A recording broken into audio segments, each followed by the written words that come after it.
So as some of you may know, I did a video with Hooked on the Look, and I just thought I'd do a video telling about my experience filming for it and also respond to some comments. So I filmed with Backcroft before in 2013, and the video got over 7 million views, I think. It was really badly received. My experience this time was so positive, but I was cautious to accept to do it because of my experience before. It's just so different how it was both times. So nothing against the videographer or Backcroft or anything like that, because they were just doing their jobs and stuff. But back then, the videographer was quite pushy with me, and I didn't feel comfortable at all. And like taking pictures of me and stuff, they'd be like telling me how to pose and like, just stick your chin out, and it's like, what? And it's like, just stick your chin out. So I'm like, okay, and I did, and that's the picture. He took one picture when I did that stupid pose, and that's the picture they used, and it's the worst picture of me ever. And that's the picture that millions of people have judged me by. And also the whole Barbie thing, I've never tried to look like Barbie. I've always been into girly fashion, and they said, do you like Barbie? And I'm like, yeah, I like Barbie, I like My Little Pony, I like Barbie, I like all these things. And they're like, oh, let's go and buy a Barbie and you can pose with it. And I'm like, sure. So he went and bought a Barbie and got me to stand there posing with it. And then they said that I wanted to be a Barbie, and then they said also it took me 4 hours to do my makeup, and I said sometimes I like to take my time and play around for like 4 hours, but it didn't take me 4 hours every day. And then now this actually takes less. It takes maybe like an hour. I can actually do it in less than an hour, I think. This takes like no time at all. But anyway, my experience this time was so much completely the opposite. They were very understanding and I think of the word, but like nice. And the videographer turned up and he came onto the, but if you hear noise, it's Luna playing film. You have been annoying. Good girl. Okay. So any noise, it's her. So they contacted me maybe over a year ago, maybe 2 years ago, I'm not sure, like a long time ago, and asked me to do it, and I'd say no, maybe in the future, and then they'd keep contacting me and I'd say no, but in the future, because I didn't want to do it until I was strong enough to face those comments again. I did want to do it, but just not until I was ready. And so it's been quite a while, and then eventually I was like, okay, yeah, I'll do it. And then so the videographer showed up and he came in, and I was just being so weird. Like, I even said to him, I said, by the way, sorry if I'm weird, because you're the first person I've seen for like 4 years, other than when I was in the hospital, like the nurses and stuff, like family and stuff like that. And he was so nice, and he was even saying to me, I'm not, even though I was ready, I'm like, I'm not gonna let them force me to do anything this time. I'm gonna just, if I don't want to do something, I'm gonna say no, I'm not comfortable doing that. I didn't even need to do that.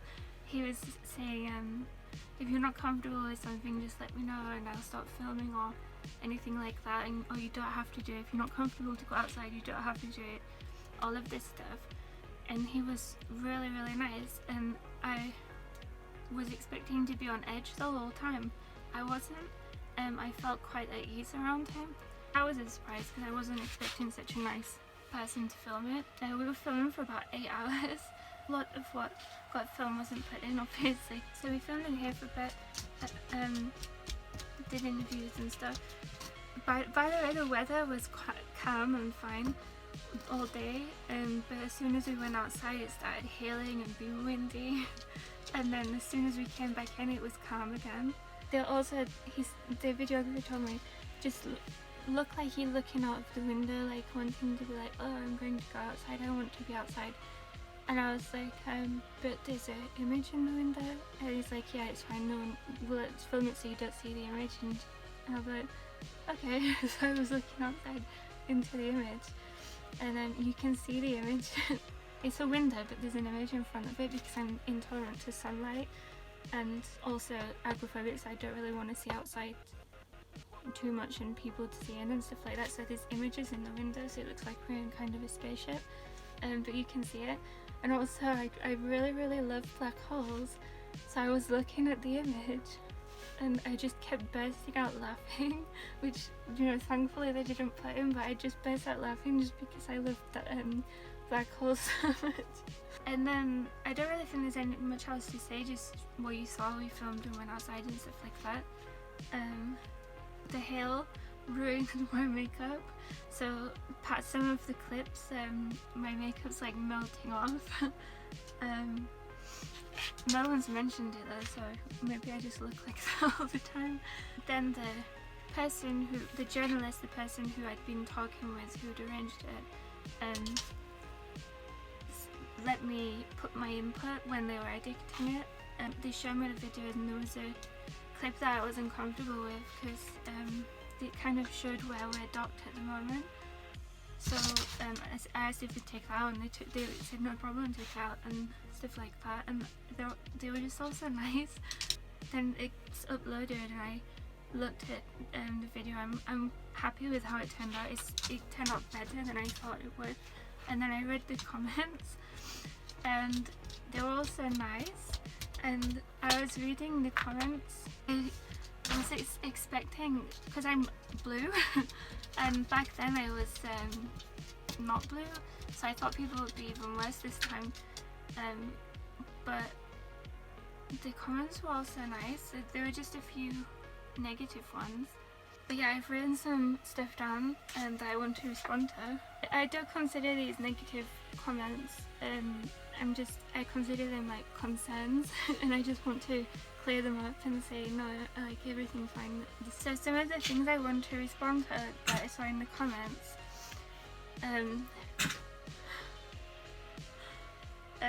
people are saying she's very mentally ill, or she's crazy, or she needs help, she needs to get help. Yes, that's true, but would you say the same thing if you saw someone who was physically sick, very physically sick, and they were doing the best they could? Would you say they're very sick, they need to get help?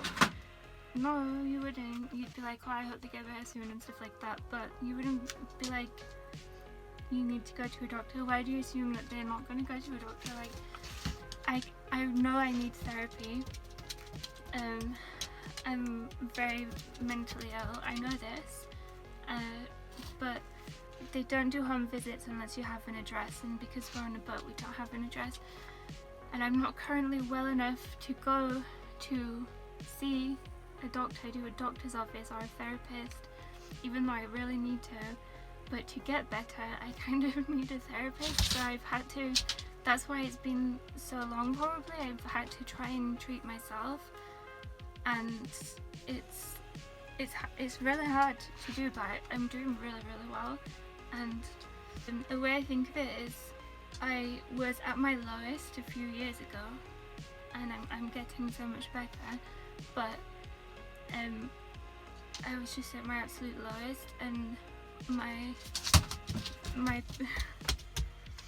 brain has never my brain has never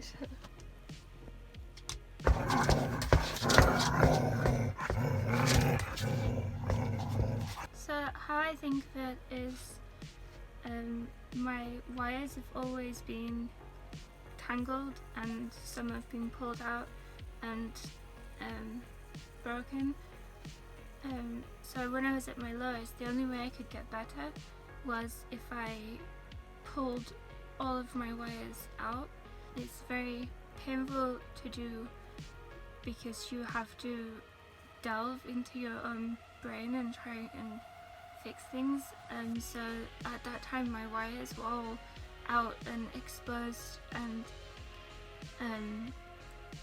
I took each one by one and made sure they were all intact and plugged in, and then folded them and put them back away neatly where they need to go.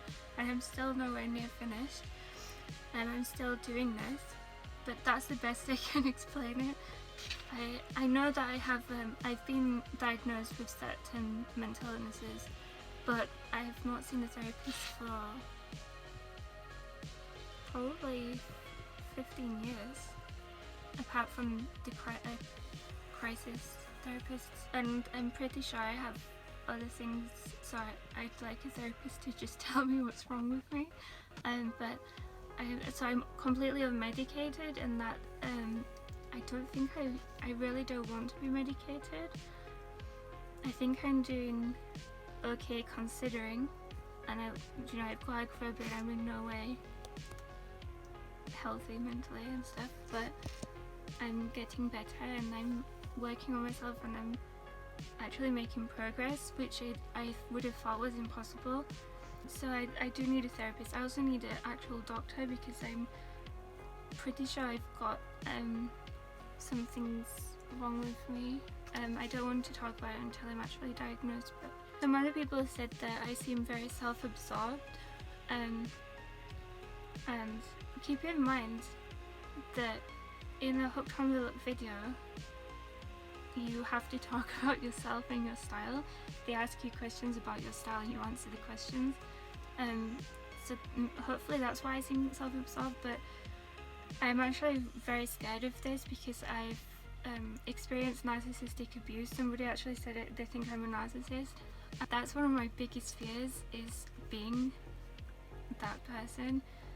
I did say when they filmed it, but obviously, understandably, they cut a lot of stuff out, like I said. But one of the things I said, that he said, "What are you looking forward to in the future?" I said, "I'd like to go out, obviously, and one of the things that pushes me to get better is that I want to earn more money somehow and help people, animals, this planet, everything. I want to save up money to buy land and rescue animals. There's a lot of things I want to do, and when I used to go out, I used to do a lot of things. I'd spend all my money on food and blankets and stuff for the people who were on the streets, who I assumed were homeless, but I didn't know if they were buskers, but I didn't know what was going on. I'm a very confused person. But anyway, my heart was in the right place, and I do still give to charity. I can't afford to give money, but I donate things if I don't want them, even though I could use the money from selling them, but I do donate those to charity. So I mean, I hope I'm not self-absorbed, but I'm not mad at the people for saying that, because it's, it's important to reflect on things and make sure that you're solid heading in the right direction. And that's one of the things that I'm working on the most, is bettering myself as a person. And I've come such a long way, and I'm still getting better, and I hope that in another 10 years I'll be even kinder, even better, and stuff like that. So, too much time on my hands. No one has too much time. We're here for such a short time. Honestly, we'll all be dead before we know it. It's just, life is just so fast, and one day you just 80 or whatever, and it feels like 5 years has passed, and so no one has too much time on their hands. But like I said, this takes about the same amount of time as a normal person takes to get dressed. So, and also, this isn't who I am, this is just how I look. I like expressing myself, and this is how I feel the most comfortable. There's so many other parts to me. This is just the smallest fraction of who I am. This is just how I look. It's not a big part of who I am. It's just how I look, how the vessel looks. So this sounds bizarre, but even though I look like this, I want people to see me for my soul and not how I look. I'm actually really find it very confusing why people judge people so much on the body they've been born into, because these are just bodies, they're vessels. This isn't who we are, this is what we're in. And so it confuses me so much. I don't know, would you judge if you like someone or not whether on how they've decorated their house or their garden, what flowers they planted? That's how bizarre it is to me that people judge each other for how they decorate themselves. I've always found it weird. Like I always find it weird that people can be, and there's nothing wrong with this, I just find it strange that people can be attracted to someone based on just their body, their face, the thing that they were born into.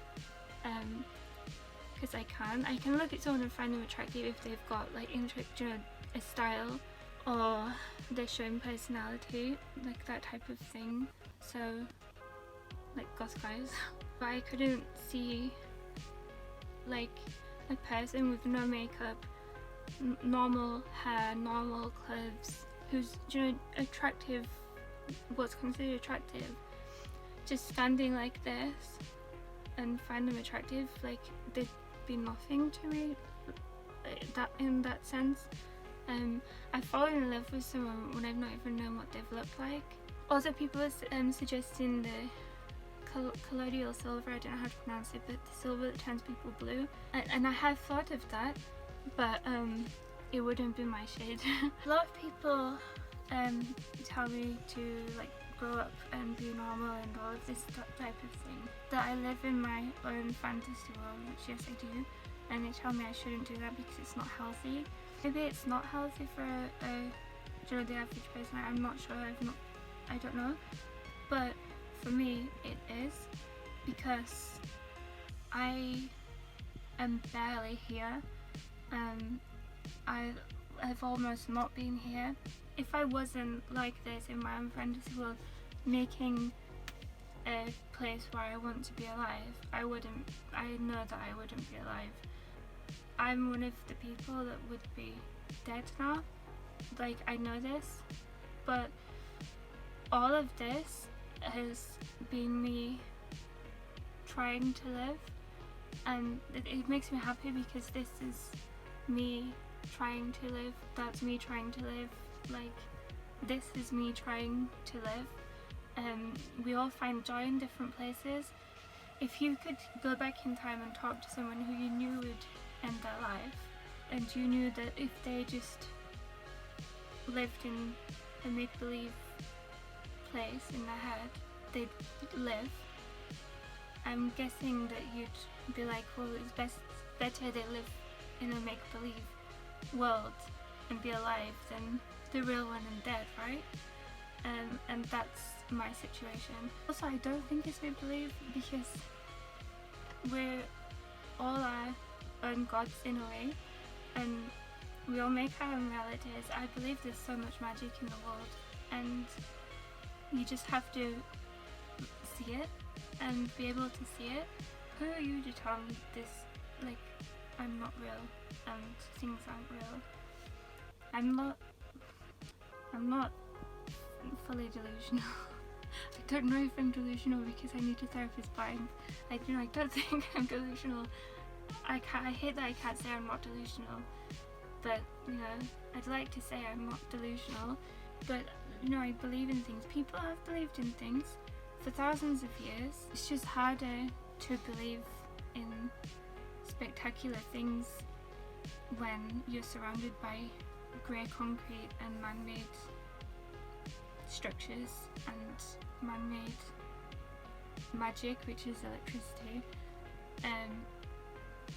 It's harder to believe because it drowns out my reality. So I mean, I have a lot of thoughts on this subject, but I hope that I kind of summarised it, and I know some of you are probably like, wow, yeah, she's crazier than I thought, but I don't know, maybe I am, but the point is I'm happier like this, and my happiness is more important to me than being sane. As long as I don't hurt anybody, then there's no problem with it. I've only made one promise in my whole life, and it was to myself when I was a child. I promised myself I'd never grow up when I was about 7, I think. I've only ever made one promise. I have to keep it. I saw a quote, most people die when they're 25 and wait till they're 75 to be buried. Why should you only do what you like when you're a child, and then part of being grown up is not doing what you like? What? One of the best things about being an adult is that you get to decide what you can and can't do. So if you grow up and then you're like, well, best stop doing all the things I like because that's what I'm supposed to do. Are you really an adult? Is that not more childish, really? Some people were saying, what blue people has she seen? Because in the video I said something like, whenever I see someone with blue skin, I want to be that person or something. And people have said, what blue people is she seeing? No one has blue skin. I mean, like in films and games and stuff. So Fifth Element Diva, the Zora people from Zelda. People were saying Avatar and Smurfs and stuff like that. No to the Smurfs. Everyone says that. I've never watched it in my life. Avatar, I've seen it once and I remember liking it, but I've not seen it again since. Maybe I'll watch it again, but that's not inspired me at all, because I think I was already like this when I saw that. So people suggesting that we don't work, and some people got really angry saying that I'm stealing their tax because I'm on benefits. People always assume I'm on benefits. I don't know why. We're not, and we both work. I make press-on nails and I sell them, so I'm a nail artist. Nemo is a dry stone waller, and we don't earn much money, but we don't spend much either. Like, and all this stuff is like cheap stuff. The amount of money I spend on this is not much. I don't buy something unless it's cheap, and some stuff's gifted, so that's that. Although some people call us demons and godless and evil and stuff like that. We're very spiritual. We believe in being good people and improving the soul. People call me witch. I am a lifelong witch, so good I guess. I don't know why they thought that, but it's not an insult, but yes. I think that's everything I wanted to say. So thank you to everyone who's been just so nice. I'm just really happy. I feel less alone because of all the messages and stuff, and people are saying that I've inspired them to work more on their acrophobia, which really means a lot. Bye bye.